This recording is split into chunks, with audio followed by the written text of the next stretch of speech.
வணக்கம். 13 ஜான்வரி 2026 செவ்வாய்க்கிழமை. யோகா மெடிடேஷன் மனவழி பயிற்சிகள் பாகம் 54. மூச்சு பயிற்சி மனநலத்திற்கு. மூச்சு பயிற்சியும் பிராணாயாமாவும் ஒன்றே என்று எண்ணி குழம்பிவிடக்கூடாது.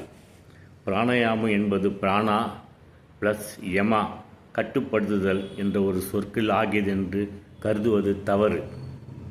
அமரகோசம் வடமொழி அகராதி கூறுவது பிராணாயாமம் என்ற சொல்லை பிராணா பிளஸ் அயமா என்று பிரிக்கிறது.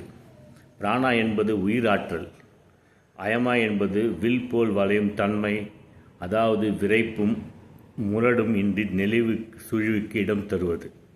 எனவே பிராணாயாமம் என்றால் இயற்கையில் உண்டாகும் சக்திகளை கட்டுப்படுத்தி அந்த சக்திகளை அறிமுகப்படுத்தி ஒருமுகப்படுத்தி பக்குவமாக முறை அறிந்து உச்சமான நிலைக்கு செலுத்துகின்ற ஒரு செயல் என்று கொள்வதே உண்மையான விளக்கமாகும்.